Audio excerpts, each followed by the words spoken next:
Quiet, quiet, quiet, quiet. I've been Snow Whiting you for the past hour. You all good? There you go. Where am I? You're in New York City! You got airlifted out of Haiti to have emergency gallbladder surgery. Okay, that makes sense. Yeah. What did you bring me from Haiti? I brought you nothing. Okay. Well, I'm going to order something online and maybe you can reimburse me? No. Well, let's talk about the show, man, because when we got to see the pilot for, before season 1 premiered, I was like, this is probably my favorite show of the season. That's awesome. And everybody was like, I don't know, it's kind of a weird, how's that going to work? Oh, screw them. Yeah, they're dead to me. Yeah, thank you, that's great. The people that were believed in the show early on are super important to us, so that's pretty great. And you get to work with some pretty cool people. Going to work doesn't suck for you. No, it's a pretty fun job. Mindy alone is one of the funniest people I've ever met, and she has insanely hilarious observations about things. And then not just the actors, I love Chris Messina and Ed Weeks, and Adam Pally from Happy Endings is on the show this year, but the writers are all writers who are on 30 Rock and The Office, they have great stories. And then we have these great guest stars that come in, so it's like you come to work and to hear James Franco talk about, this one time I was in this underground Berlin sex club and I saw this. You just hear crazy stories constantly, so it's pretty good. Relax, it's not that big of a deal. Come on, Morgan, over this way. Oh my God. This looks like a Civil War battlefield, except somehow there's more beards. Do we get to see a bigger role from your character this year? Yeah, I think so. I think Morgan has kind of developed into, I would say, part of the heart of the show, the dumb heart. He definitely makes Mindy's life difficult and stuff.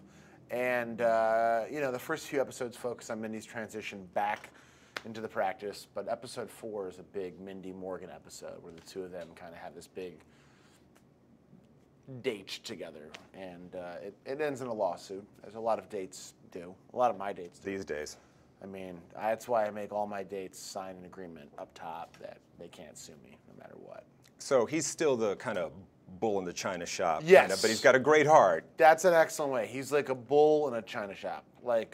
You mean Bull from Night Court? Yes. Yes, big, clumsy oafish. But yeah, he definitely is messing things up for people, whether it be Mindy or Danny or whoever. Tell me how much I can spend. $150? No. $200? No, I'm not going to write you anything. No, I'm not going to. Can we get some Jell-O in here? Do you want something? You talked about the great guest stars, and there have been some definitely cool spots. Who's coming up this season? Or can you talk about it? I can, absolutely. James Franco right. is on the show now as Dr. Paul Leotard, who's kind of Mindy's nemesis. Chloe Sevigny comes back as Danny's ex-wife, nefarious ex-wife Christina. We just shot last week an episode with Timothy Oliphant. Love him. Love him. He plays a guy who's kind of a guy who's like a skateboarder, but he's kind of too old to be doing that, and he's kind of a Is he kind moron. of a love interest for Mindy? Yeah, Mindy kind of runs into him, and she's like, God, he's really hot, but he's kind of a dummy. And then she kind of ends up having like a little bit of an evening with him, and he was really funny. He'll definitely come back on the show. And then we have, Ellie Kemper's coming back on the show this year. Bill Hader is back on episode 2. He's hysterical. Yeah, Chris Humphries is on the show. It's a lot of people. Yeah, it's almost too much, I think. But they've all been so funny and fun, and they want to do the show, so we are not going to stop them.